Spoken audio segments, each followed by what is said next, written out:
The decade of the 1960s wrote itself into history with names of pride and shame, words for all time and words of passing fancy. The decade created a new vocabulary of the magnificent and the minuscule.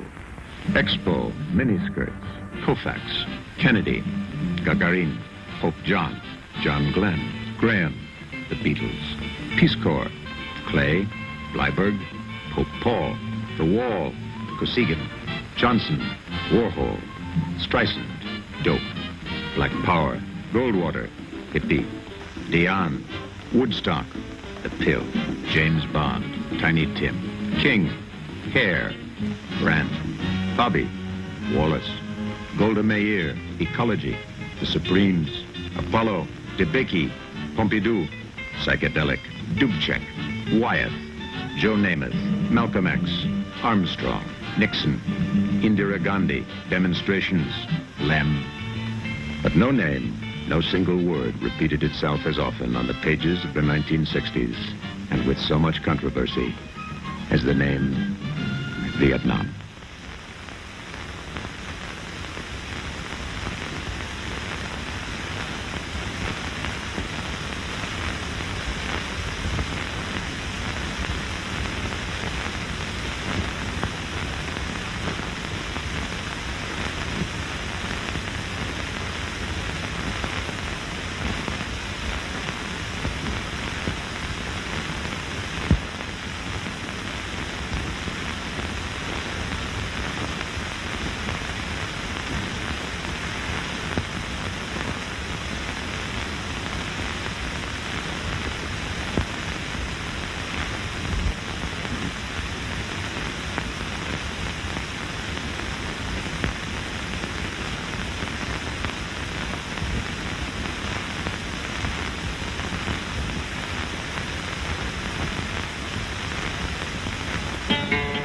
It was a strange mixture of peace and war, a battlefield nowhere and a battlefield everywhere. Life during the day, death at night. An ally at one moment, an enemy the next. A lush jungle mixed with the rust of barbed wire. It was all of this. Those who wanted to find the war might have had to hunt for it. Those who didn't want to find the war often became the hunted. And around the world, and particularly the United States of America, there was another battle, a battle of words, of politics and debate. The question was, who was the hunter in Vietnam and who was the hunted? Who would define aggressor and defender? And there was the larger search for a definition of the word peace. Did peace mean only the absence of war, or the absence of war and fear and oppression? This film is a story of the 1960s in two parts. The story of both conflicts, of war and debate. In the 1960s, many Americans did not believe the United States should help South Vietnam, and dissent and demonstrations became, to some, a way of life. But in the beginning of the 1960s, the threat and the prophecy were clear. I think we faced an extremely serious and intensified struggle with the communists, whom we've talked about and read stories of 7,000 to 15,000 guerrillas operating in Vietnam, killing 2,000 civil officers a year, 2,000 police officers a year, 4,000. Now, there's been an election in Vietnam in which 75% of the people, or 80%, endorsed the government. And yet we read how Vietnam is in danger because of guerrilla operations carried on by this small, well-disciplined, well-supplied across the border group of guerrillas. How we fight that kind of a problem, which is going to be with us all through this decade, seems to me to be one of the great problems now before the United States. Both the threat and the prophecy were made to a land of many gods. Hardship, poverty, disease, and war had never eroded the faith of the South Vietnamese, their faith in something much higher and larger than themselves. That faith's name to some was Buddha. His name to some was Jesus. His name to some was Confucius and Lao Tzu and Brahma and a myriad of names of ancestors. But in the strange and sometimes strained combinations of gods and faiths in this land, there emerged a commonality. There was a belief that this earth was not all. There was a cause and a reason for being, a cause larger than simply sustaining life. And this force was so powerful, so true, so real, that it was the reason for life itself. The stuff of South Vietnam was neither rice nor jungle, neither the delta nor the mountains. Its heart flowed with undefined faith, and from the undefined came its strength. Too easily, a stranger would say, he's a Buddhist, or he's a Catholic, or he's a Taoist. But the religions were countless and overlapping. The oldest form of Christianity in Vietnam was Roman Catholicism. Since the partition of the Vietnams, hundreds of thousands more Catholics came to the South, where the practice of religion was still free.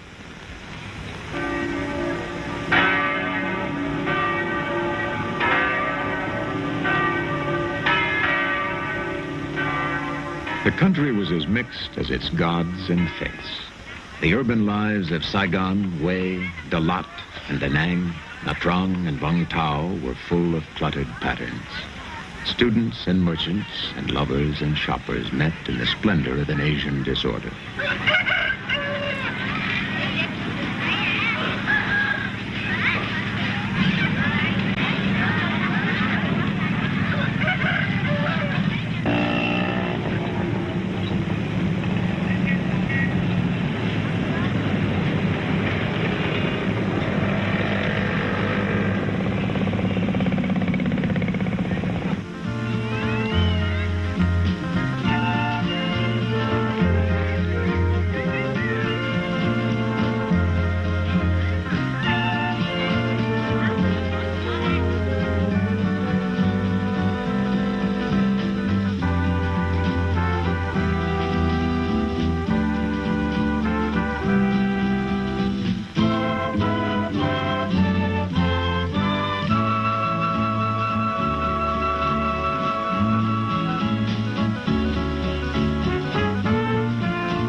Most of the populace paid no heed to the clamor of the cities and the sounds of horns and hawkers.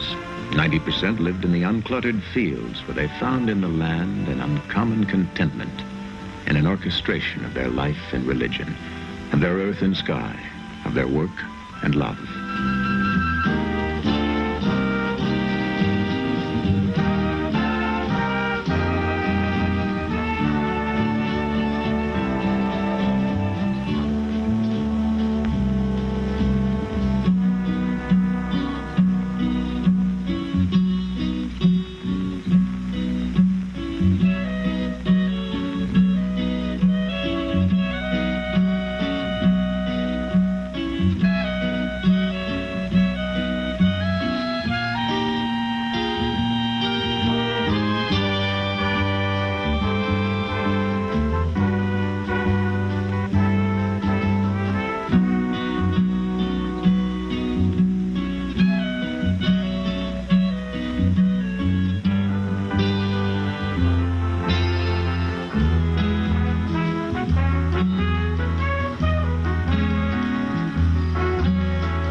But in Vietnam, the serenity of life and earth and family and prayer had a new intruder. The intruder was not always visible, not always apparent. At times it was difficult to believe he was present in the country at all. But he was. His habits were irregular, his preceding route was unknown. His next steps were never told in advance. But the evidence that he was there was fast becoming a part of every horizon.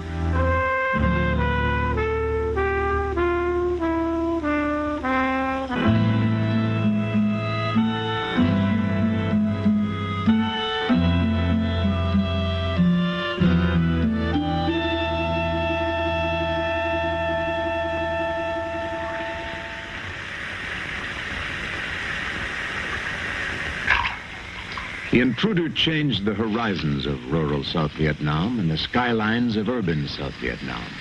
As 2 million refugees escaped from the north, not only shrines grew in the south, but hospitals as well. For now there was more than the sick to heal. There were hundreds, then thousands of wounded.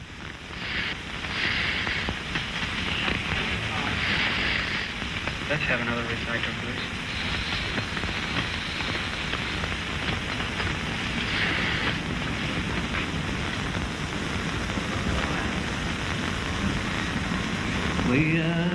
Civilians told their stories of grenades and shells and rifle shots from men who came to the villages and massacred most of those who lived there. They talked of pillage and fire and atrocities by the Viet Cong and by men who came from the north. The ones who still lived wore deep scars.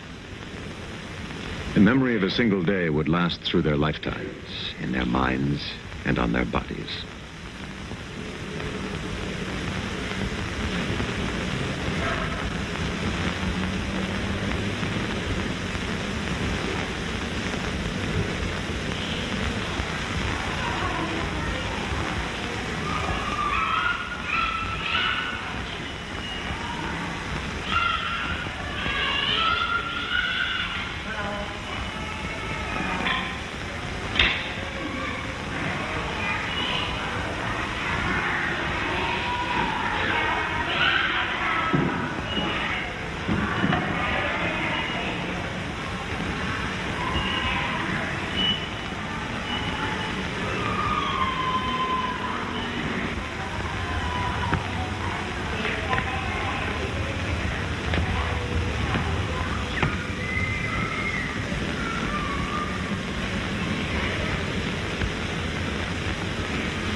These are films of South Vietnam after the destruction of a village by the North Vietnamese.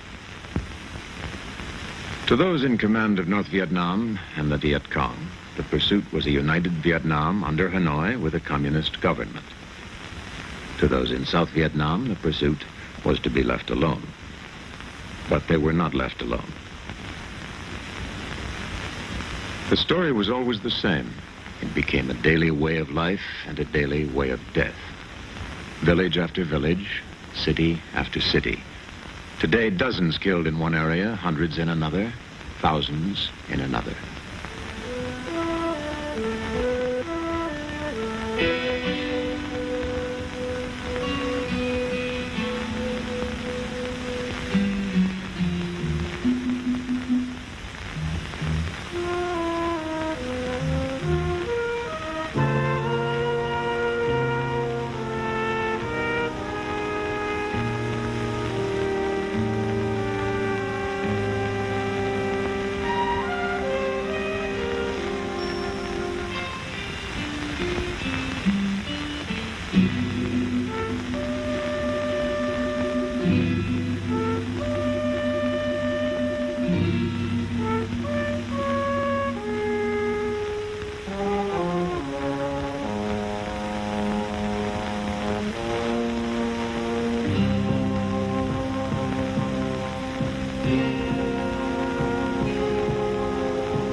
Often mass graves were located months after a massacre.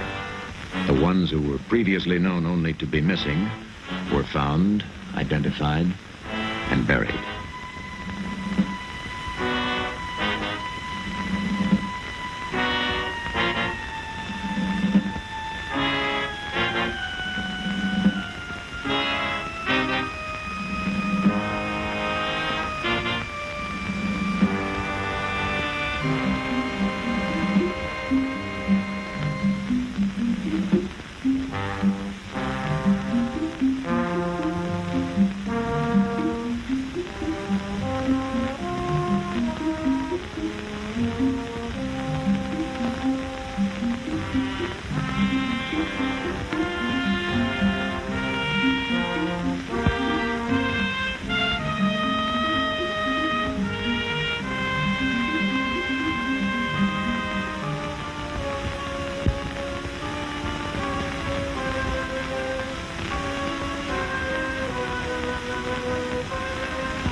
In North Vietnam, rallies of victory were held with regularity.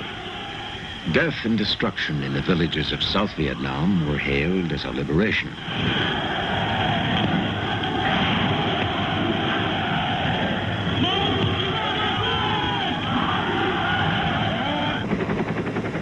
The South Vietnamese reacted with missions to search for and destroy the weapons used against them.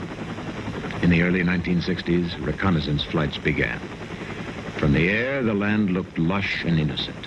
Signs of an enemy or weapons storage were non-existent. If this lush land held secrets, it was rarely apparent from those in the quick overflights. And so the missions were preserved on film for later study by trained and unhurried eyes. Each flight brought to Saigon a precious cargo of photographs.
The evidence was unmistakable.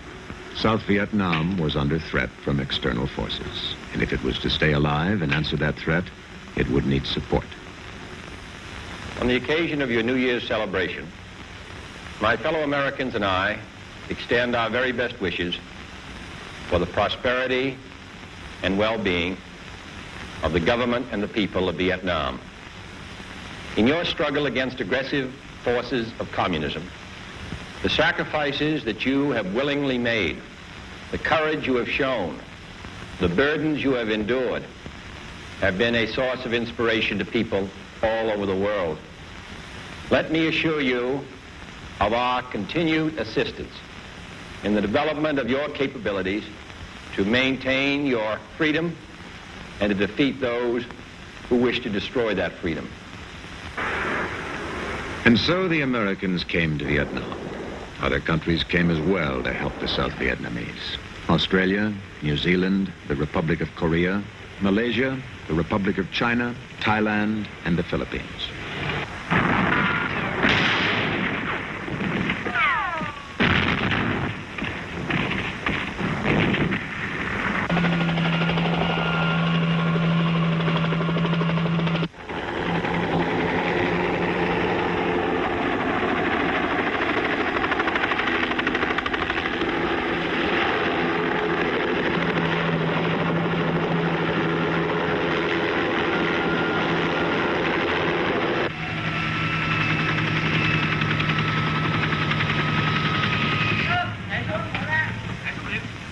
Just beyond the village were the Viet Cong and the North Vietnamese.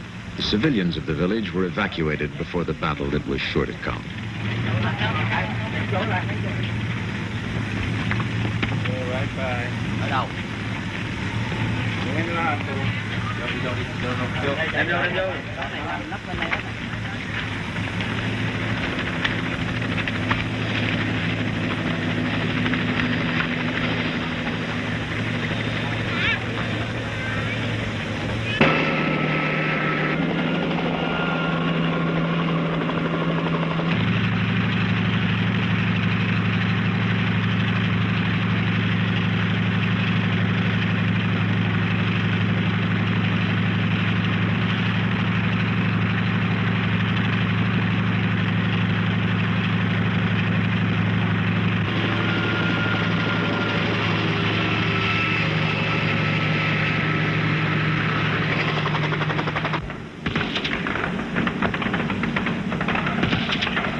Discovered are the prisoners taken by the North Vietnamese and the Viet Cong.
The battle for today is over. The battle for tomorrow is yet to begin. In the night that separates the two, the enemy would resupply and regroup and replan to take the village once again. The day-by-day price of holding a village was not cheap.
In the 1960s, 40,000 Americans were killed in Vietnam, and there were another 1,000 whose fate was not known.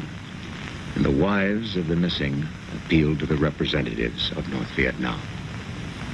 We are very puzzled about why they won't tell us whether or not the men are alive or dead. It seems a very simple thing for them to do. They have told many wives to come back and demonstrate against the United States government. And they implied that we should join the Women's Strike for Peace and that this would be the most helpful thing that we could do to help our men.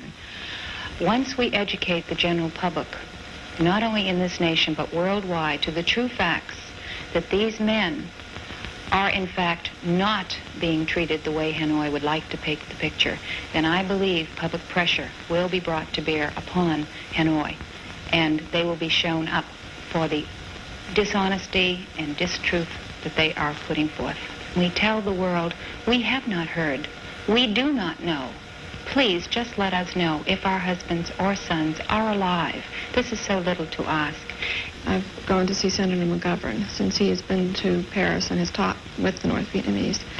I have written to Secretary General U Thant at the UN, and I have written to S1E5 several times, have not received a reply.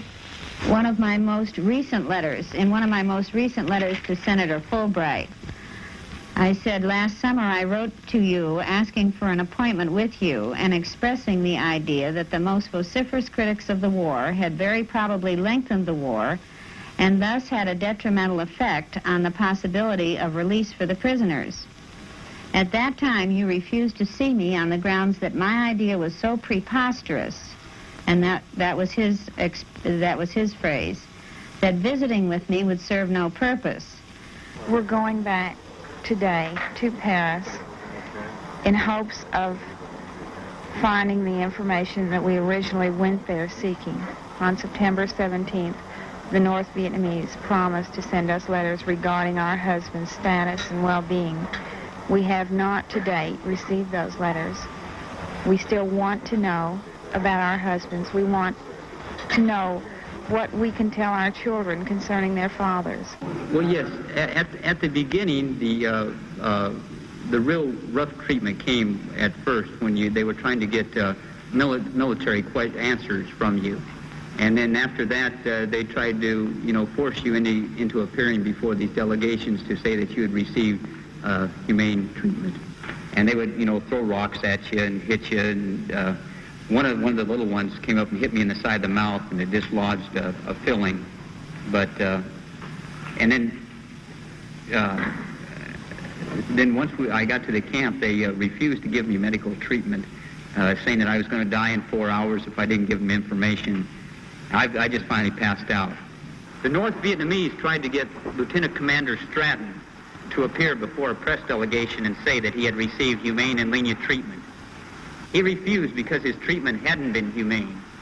He had been tied up to with ropes to such a degree that he still has large scars on his arms from the rope burns which became infected. He was deprived of sleep, beaten, had his fingernails removed, and put in solitary, but the North Vietnamese insisted that he make the false humane treatment statements and threw him into a dark cell alone to think about it for 38 days. I feel a strong obligation to the men back there. They know that I'm going to come back here and tell the truth, and that's what they wanted.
A great free debate, perhaps the greatest of all time, surfaced in the United States, and a country gave birth to 100 voices in universities, in town halls, on television, and in Washington.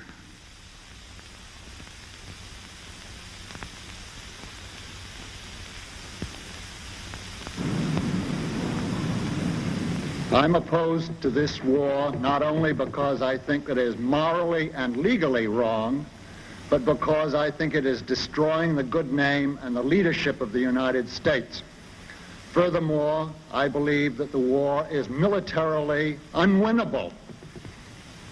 If we should succeed in bombing Vietnam to rubble, we will only find ourselves up against the Chinese. Look, what I could do with is more compassion and more sympathy with those tens of thousands of civilians in South Vietnam who have been killed and kidnapped by the Viet Cong and North Vietnamese forces as a matter of deliberate policy. And the far larger tens of thousands of South Vietnamese military who've been killed and wounded simply because North Vietnam is trying to seize South Vietnam by force. I lost a really dear friend over there, and all of a sudden it brought it home to me. And I began wondering, what are we doing over there? Is this what honor is all about? Is it worth it? And I don't think it is. All of us tend to place a greater value on our own people. But can you really draw a line as to whether it's worth one American life if that by saving that American life you subject probably thousands of Vietnamese to death? Human life is human life. We believe that this war is illegal from every point of view, completely immoral, and I would like to add for myself that it's detrimental to the best interests of the United States. How do you feel about all the charges that America's immoral and wrong in this war? I feel they're false because I fought over myself, and I've seen it. Most of the people making these statements haven't been overseas in Vietnam. And if they could go over there and see what's going on, I think they'd think it was just war. And we just cannot now dishonor our word or abandon our commitment or leave those who believed us and who trusted us to the terror and repression and murder that would follow. I don't think there's any evidence, any real reason to believe that that kind of mass execution would take place.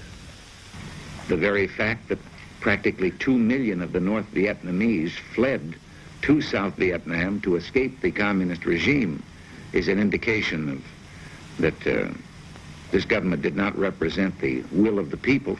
Not only are we bleeding our men, having them die in Vietnam, we are spending at the rate of about $30 billion a year, $2.5 billion a month in Vietnam. Now that's more than we spend on our entire housing program. It's more than we spend on our entire poverty program in a year. And this money must be diverted back to our domestic needs, and we must end this futile war, immoral war. The Vietnamese have resisted the invasion of any and all outsiders, the French, the Japanese, and now the Americans.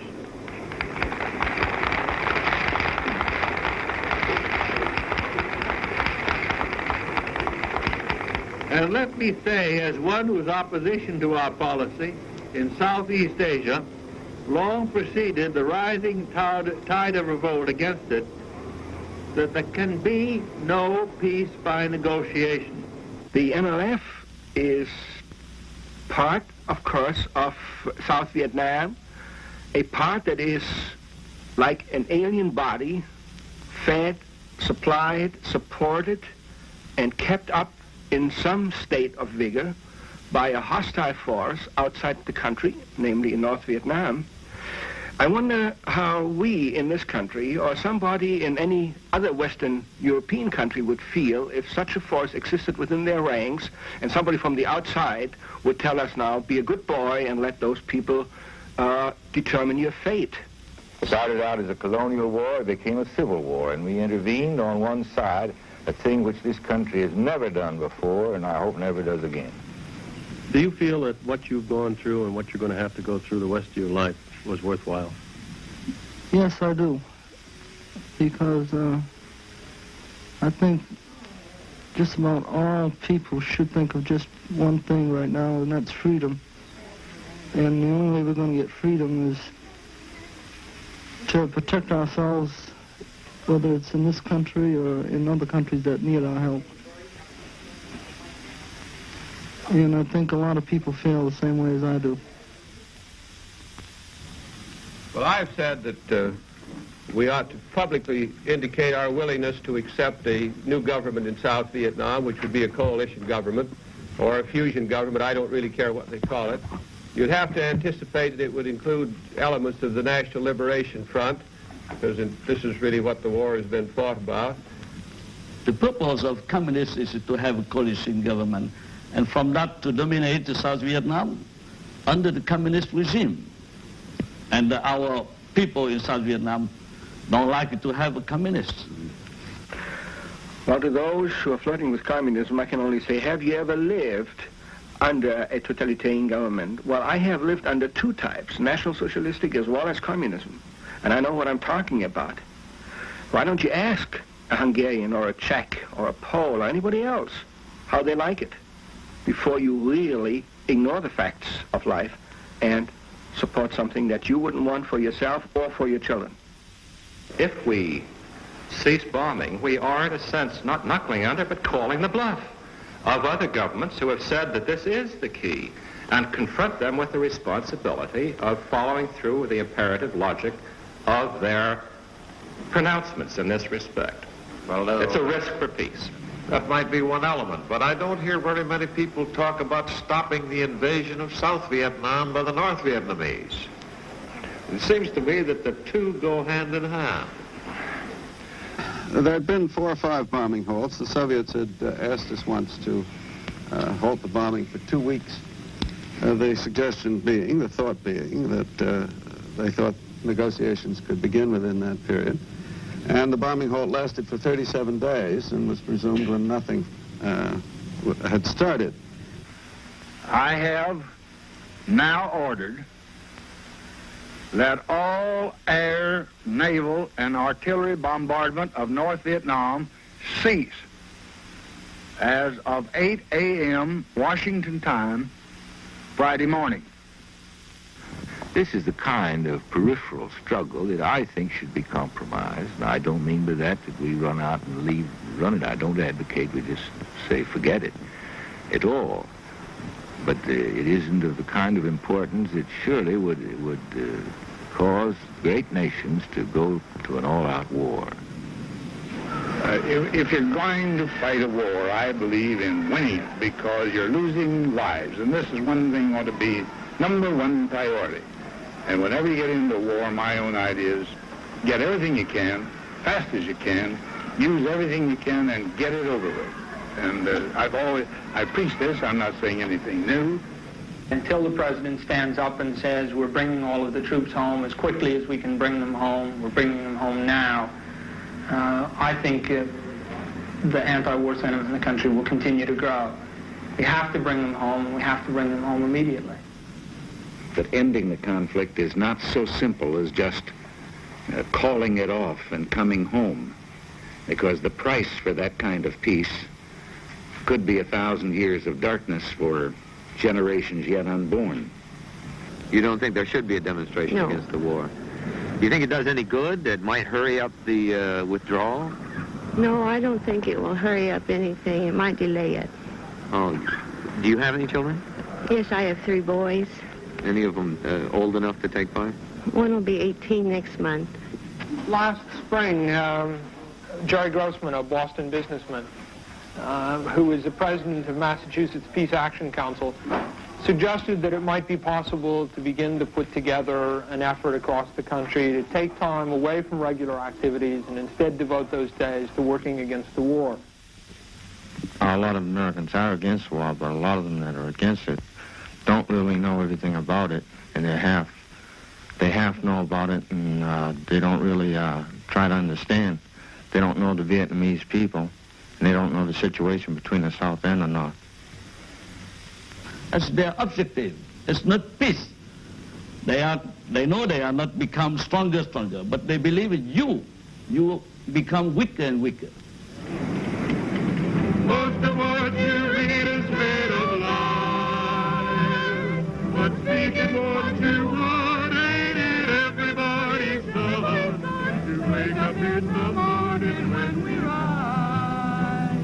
Can you imagine a protester in Hanoi, how far he'd get if he wanted to protest North Vietnam sending troops into South Vietnam or into Laos or Cambodia? He'd end up in a jug. Have the authorities taken any action against you because of burning your card in Central Park in New York?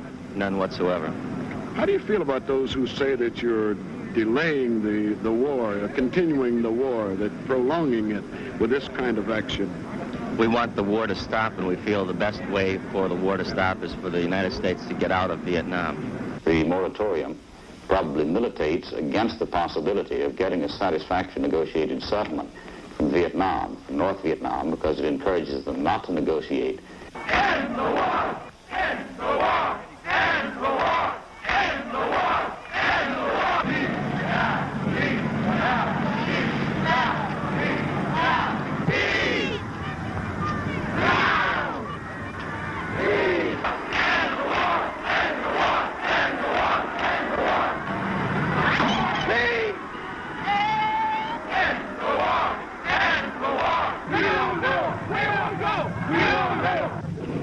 You stupid idiots, you know. What's your name, sir? Never mind my name. I'm from Hungary. I'm a freedom fighter. I fought the communists. The bastards. Those idiotic anti-communists. You stupid idiots. I would shoot you all. Like the Russians will shoot you if they come. And half of you have no jobs.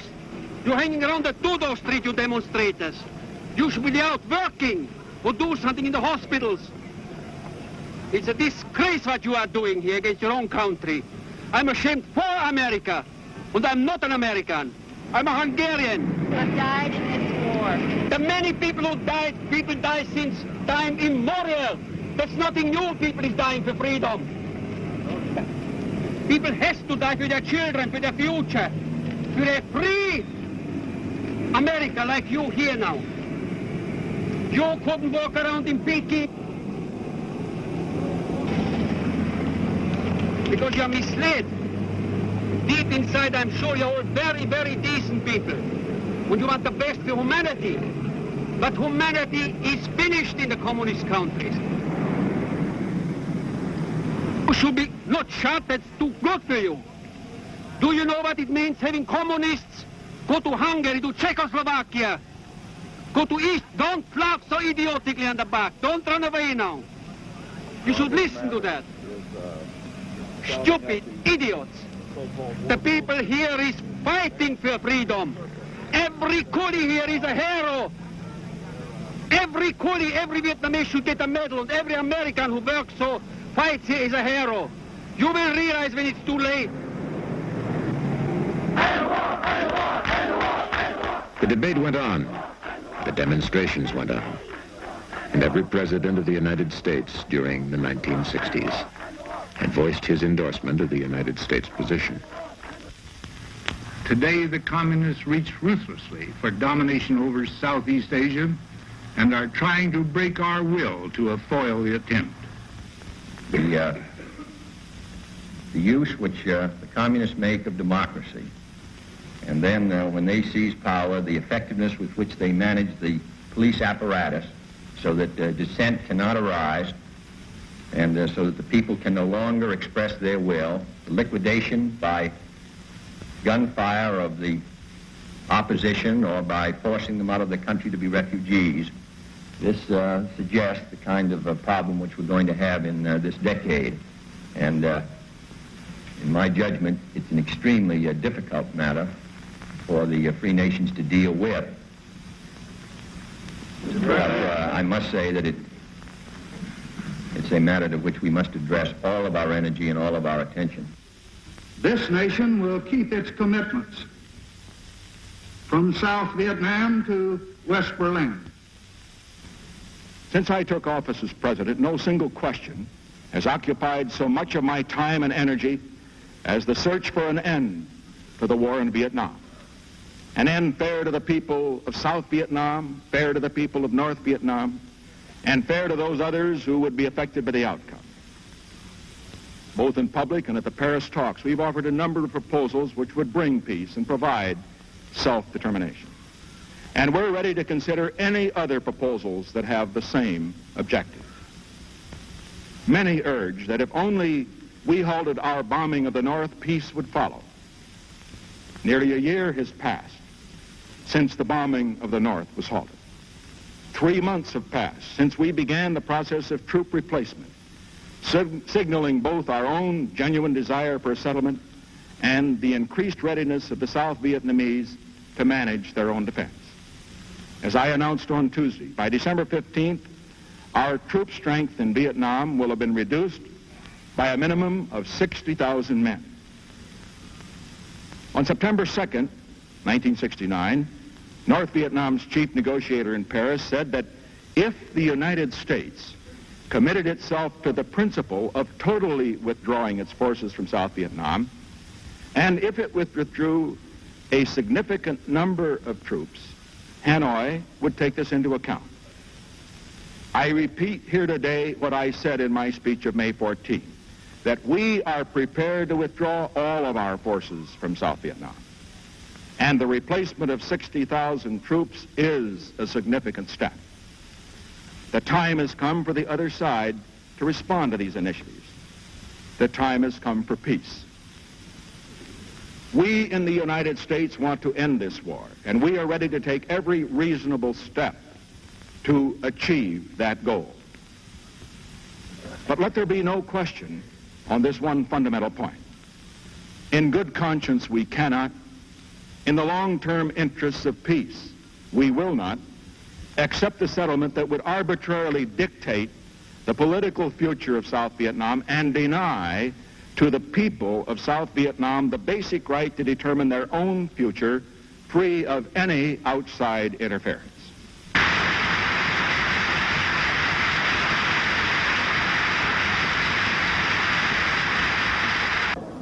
But the demonstrations and parades continued with a yell of hell no, we won't go. In South Vietnam, there were other parades where cries of hell no, we won't go were non-existent. For without defense, their families and country would live no more.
But still the cries went on.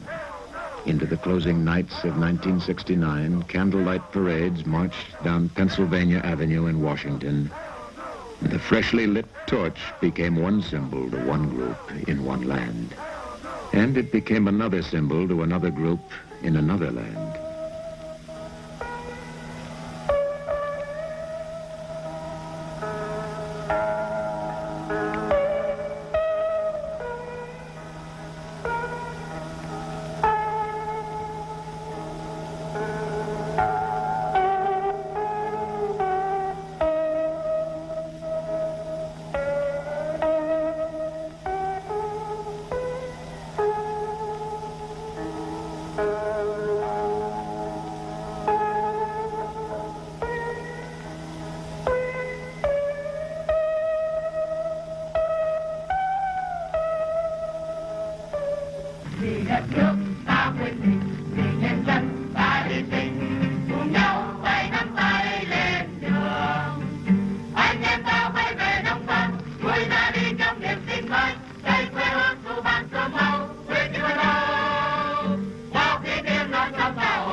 Flames were still bright on December the 31st, 1969. Whether that fire would be a permanent light of freedom or would be extinguished was not to be known within the decade. The United States had given lives and treasure and prestige to buy time for the South Vietnamese to face alone what had to be faced. In the last year of the 60s, the troops of the United States were leaving behind trained and equipped South Vietnamese to defend their destiny. For the guns of the North within the South were not silent. Though the decade was done, the struggle of the South Vietnamese to be free was still unfinished.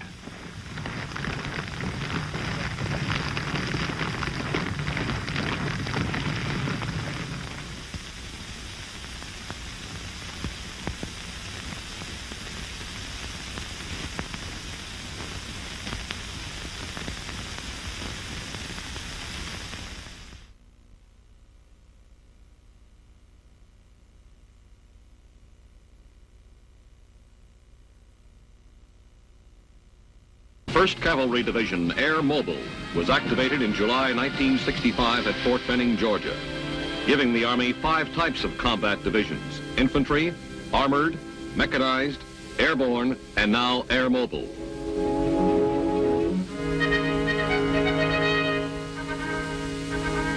In September of 1965, the 1st Cavalry Division Air Mobile was deployed to Vietnam.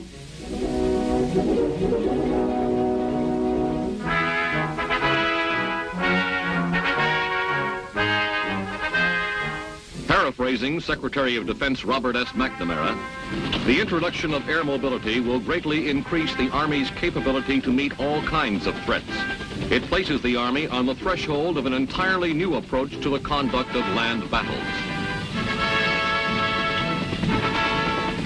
The designation Air Mobile expresses the ability to move by air and is what makes this division different, its greater degree of air mobility than any other. Many of these men of the 1st Cavalry Air Mobile are the same men who participated in developing the techniques of an air mobile division.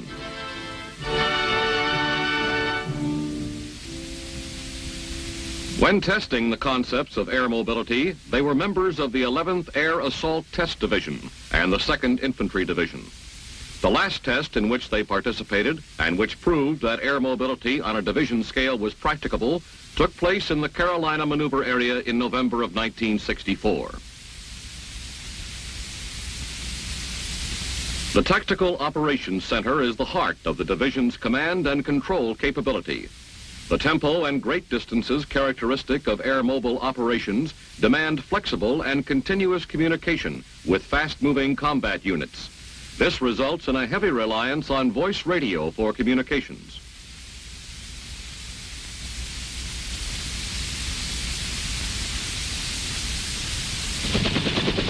In order to maintain close control, commanders and their staffs move with as well as communicate with their forces. An aerial operations center allows a commander to accompany his units into the heat of battle.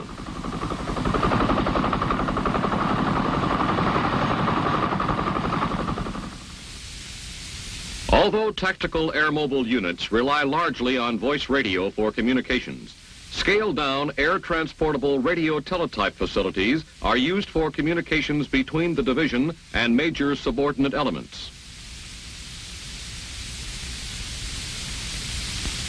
Here, a request for aerial surveillance gets prompt attention from the aviation group. Aerial surveillance is needed to identify, locate, and report enemy targets within the division's operational area. The increased dispersion and mobility of an air mobile division increases the need for timely and accurate intelligence.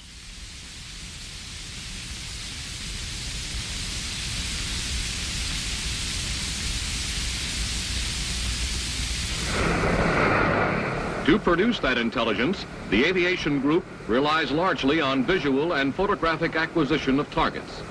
Various Mohawks, however, are also equipped with side-looking airborne radar, with strobe units for night photography, and with infrared devices.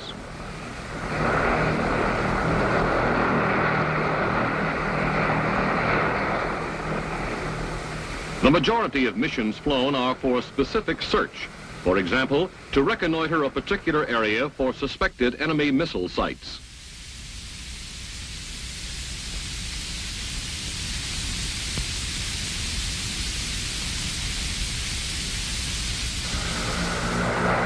Mission completed. The Mohawk returns home with critical photographic information that will soon be available to headquarters.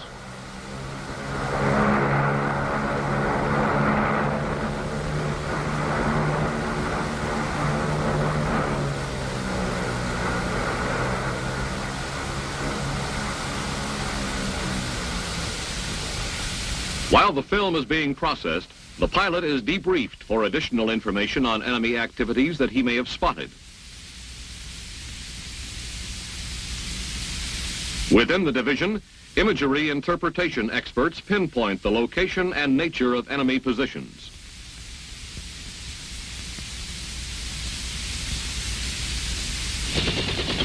A second major intelligence capability of air mobile divisions, which is employed at battalion, brigade, and division levels, is the visual location of enemy movements.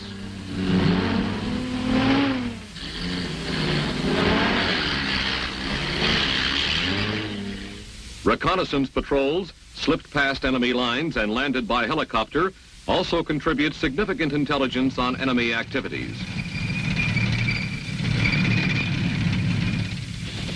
Surveillance can also be conducted during night operations and periods of low visibility.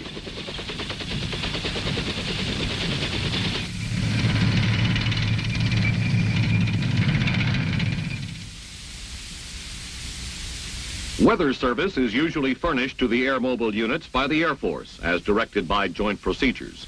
24-hour and 72-hour forecasts are transmitted to subordinate Air Force elements in the area several times daily.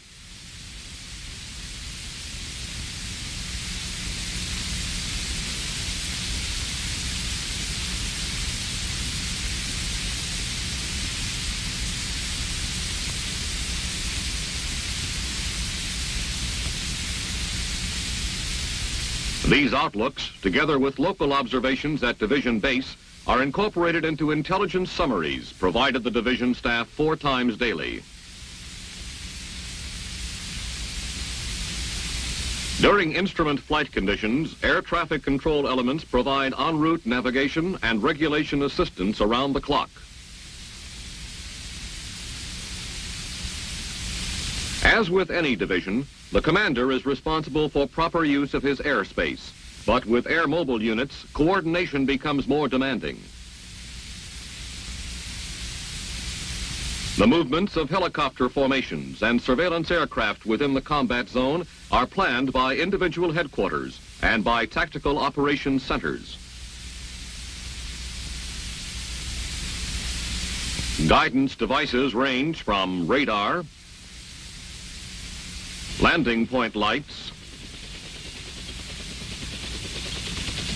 panels emplaced by pathfinders, and radio communications. All these devices may be used in one hastily set up forward area, such as this helicopter refueling pad, where traffic, however brief, is assuredly heavy.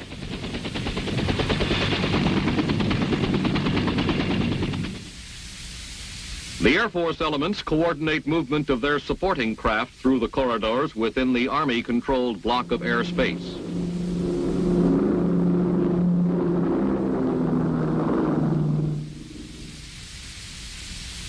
The tests show that Army air traffic regulation systems are sound, practicable, capable of moving large numbers of aircraft, and are compatible with other services.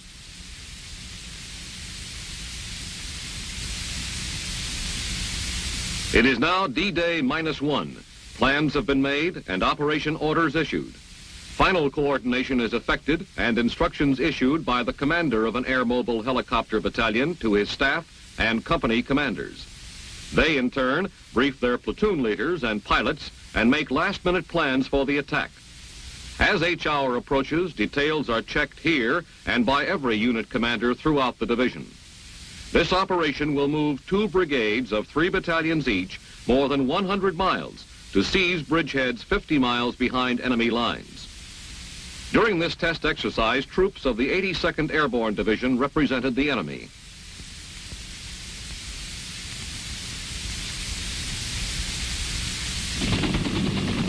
D-Day. Assault helicopters arrive in their pre-designated pickup zones. Troops are loaded, and within less than an hour they will be on their objectives, disrupting enemy supply and communications lines and closing his escape routes. We have seen that the Air Mobile Division has excellent capabilities for intelligence and control, two ingredients essential for success on the battlefield.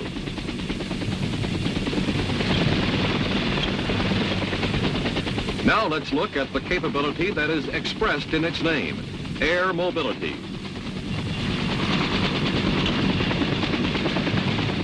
By using only its organic aircraft, the Air Mobile Division can airlift simultaneously 1/3 of its combat assault elements, giving it mobility unequaled by any other unit.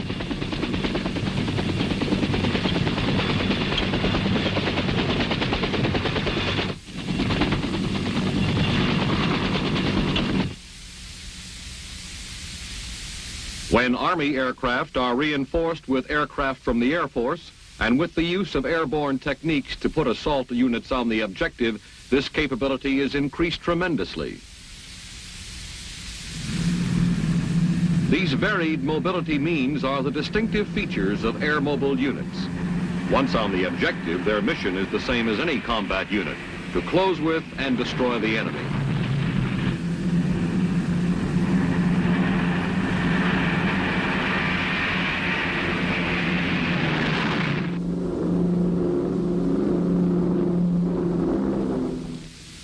The backbone of the division's ground-based artillery is provided by 3 105 howitzer battalions. The lightweight howitzer is sling-lifted by UH-1D helicopters, familiarly called Huey, or internally loaded in CH-47 Chinooks. The howitzers are employed in roles similar to any division artillery. Displacement may precede, follow, or accompany the main body of the supported force.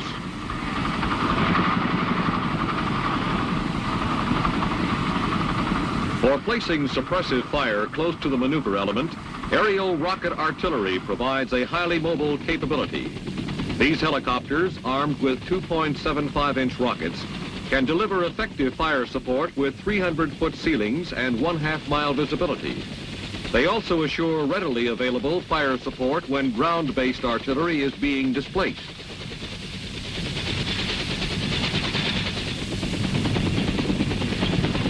The displacement of ground-based artillery units is rapid, with the weapons seldom out of action for more than 28 minutes. Pre-planned night displacement of artillery batteries, when supported by pathfinders, can be accomplished as well and as rapidly as during daylight. With this mobility, howitzer battalions are able to provide continuous fire support to supported brigades. While supporting fires soften up the objectives, protection for the troop columns en route is provided by armed helicopters of the aerial weapons companies. By ranging ahead of troop carriers, escort aircraft neutralize enemy anti-aircraft weapons, draw enemy fire away from helicopter formations, and divert the main force around heavily defended enemy positions.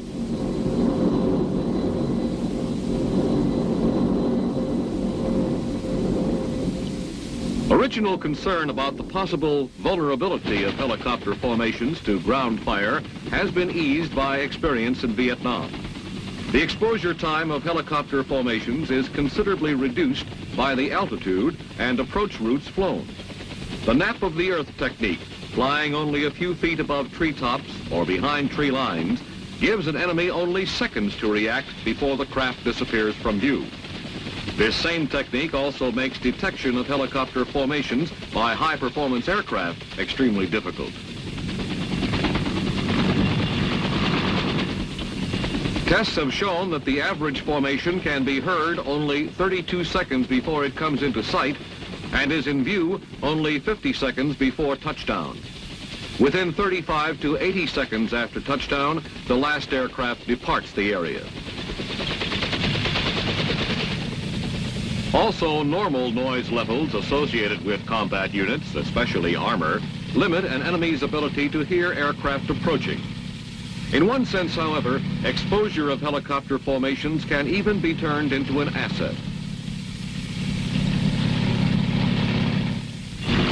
An enemy hearing helicopters or observing apparent troop landings in several different directions has no way of knowing where the main force is without sending out patrols. He must fragment his unit to prepare for all eventualities. This capability for deception and surprise can be fully exploited during combat operations.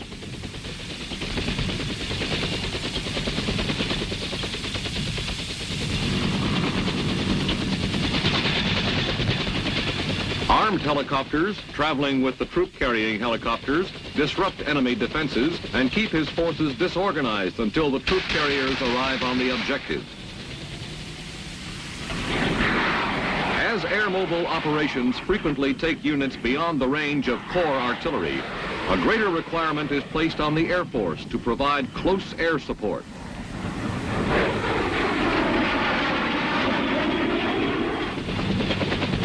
Only 40 minutes after liftoff, the lead infantry elements arrive to secure objectives behind enemy lines.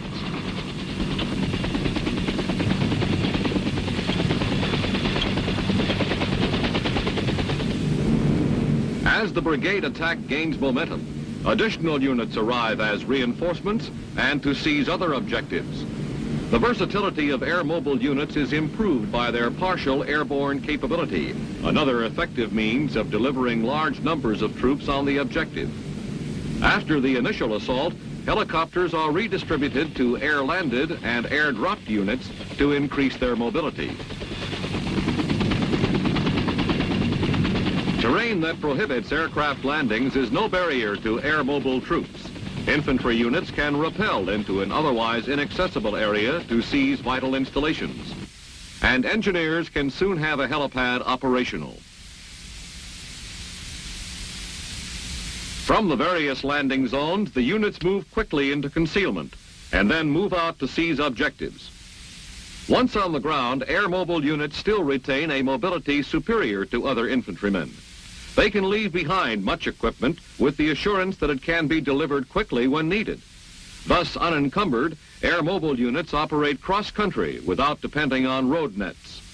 Conversely, small parties can throw up roadblocks which, backed up by suppressive aerial fires, will force enemy units off the roads. Tactical mobility is further enhanced by the ready availability of on-call helicopters to extricate and redeploy units. Whatever the means of delivery, air mobile troops have the distinct advantage of hitting the objective within minutes after liftoff. Not fatigued by a long or time-consuming ground march, they arrive fresh and ready to engage the enemy.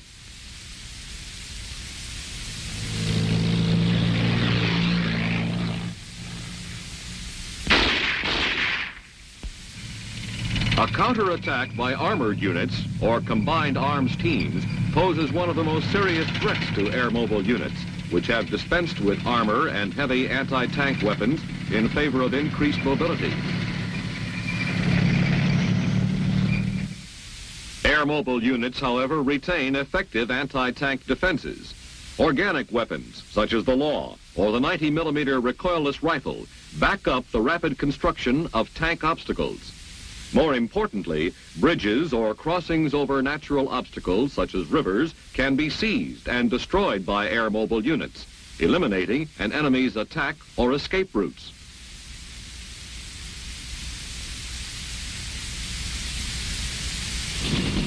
Air mobile units, which are not dependent upon such crossing sites, can then press their attack against a constrained enemy who can be pinned against the natural obstacles.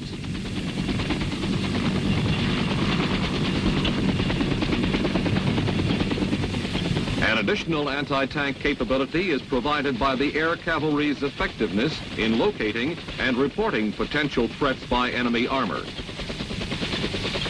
This, coupled with the quick response time of armed helicopters, usually allows the employment of aerial anti-tank weapons against the enemy tank columns before they close with air-mobile ground forces. Organic aerial anti-tank weapons, such as the SS-11 missile, which can penetrate any known enemy tank, provide a satisfactory screen for air mobile units against enemy armor.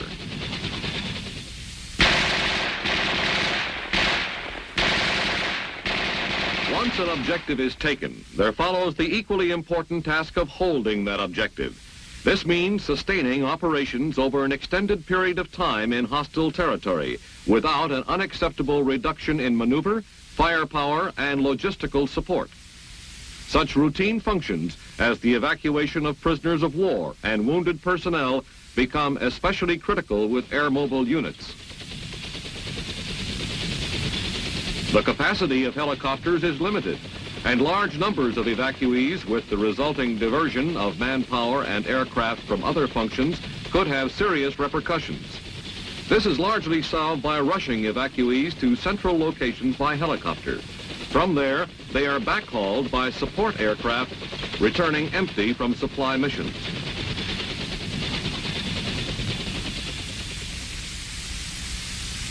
Sustained operations in hostile territory also demand adequate security of forward bases against enemy ground attack. The large number of aircraft in logger areas and near command posts makes detection from the air likely. While air mobile techniques employ minimum ground security forces, they emphasize such passive measures as dispersion of aircraft and concealment of command posts. They also rely heavily on accurate intelligence and the speed with which on-call forces can redeploy to reinforce a base under attack.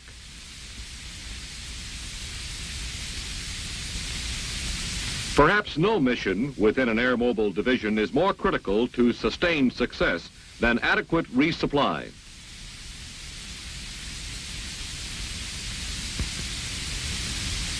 All supplies originate outside the division and are handled by a logistical command. Once received by the Air Mobile Division, they are redistributed within the division by the support command.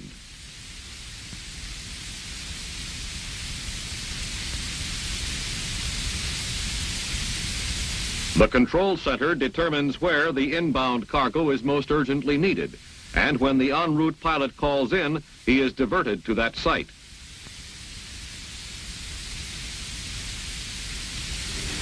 POL requirements are a major concern to a division that moves fast, far, and travels by air. Resupply must be quick and plentiful.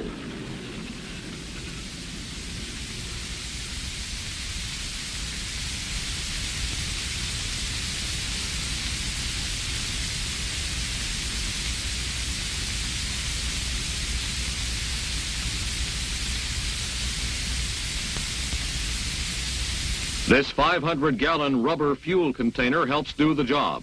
These drums can be carried by helicopters or pulled behind light vehicles over rough terrain.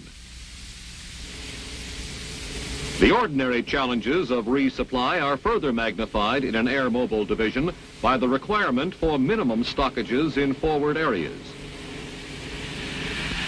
Air mobile units must travel light and cannot be burdened with supplies beyond their immediate needs.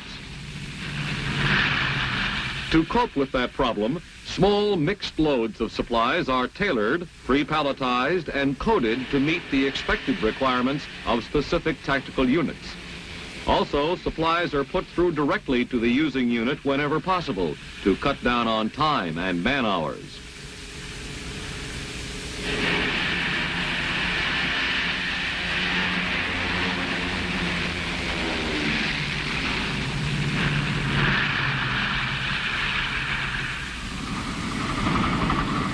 Refueling areas are established concurrently with air mobile attacks and within a short flying time of the objectives.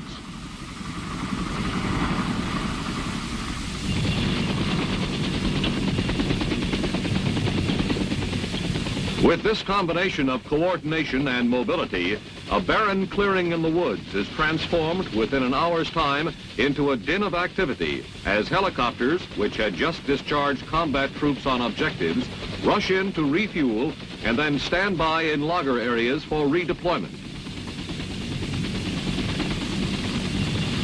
Unlike POL, the requirements for rations within an air mobile division are no greater than in standard units, but they are requirements that must be met nevertheless. Both helicopters and organic ground vehicles are used to distribute rations to and within forward areas.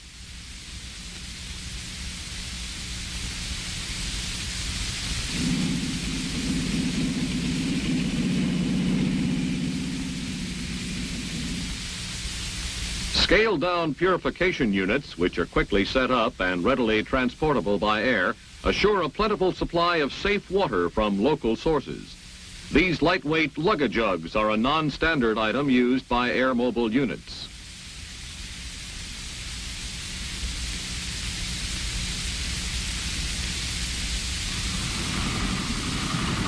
In any division, the systems and functions are dependent on each other for success. Firepower is of little import without intelligence, mobility of little consequence without communications, and all of these systems will soon deteriorate without proper maintenance procedures.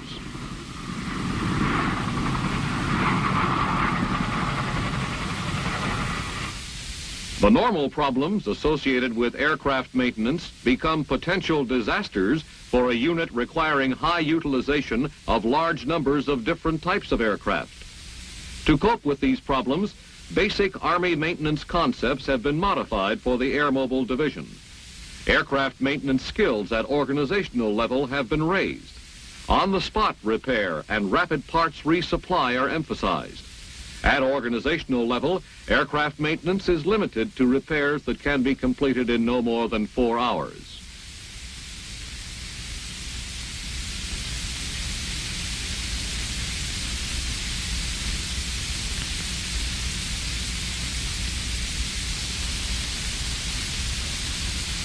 Direct support maintenance is performed by aircraft maintenance companies organic to the division, either in forward areas or at the division base. Direct support maintenance is limited to repairs that can be completed in 72 hours. With comparable skills at all division levels, ability to do the job within the time required, not the nature of the maintenance, becomes the determining factor.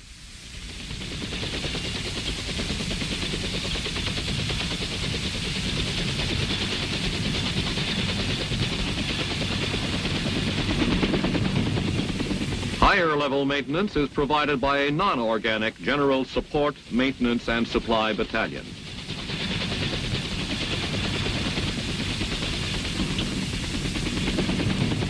The air mobile concept has been proven in test. Now in Vietnam, it is being proved in combat. In tactical situations, the distinctive capabilities of the Air Mobile Division are due primarily to its greater strength in organic aircraft. Other divisions, in varying degrees, can be moved by air. The Air Mobile Division, more than any of the others, can also move itself by air. This is what enables the Air Mobile Division to move rapidly and directly to key objective areas over any kind of terrain and deliver its soldiers fresh and ready for immediate combat,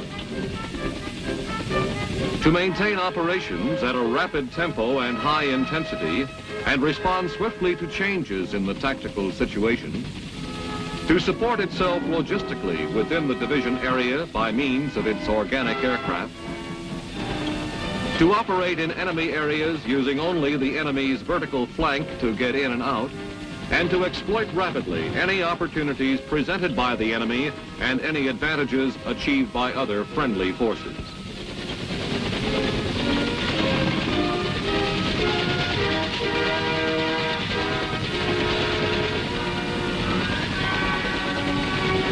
These capabilities would be highly valued in any kind of land warfare. They are particularly desirable for operations against guerrilla forces, including conventional military units that employ guerrilla methods. This is why the 1st Cavalry Division Air Mobile was deployed to South Vietnam soon after it was activated.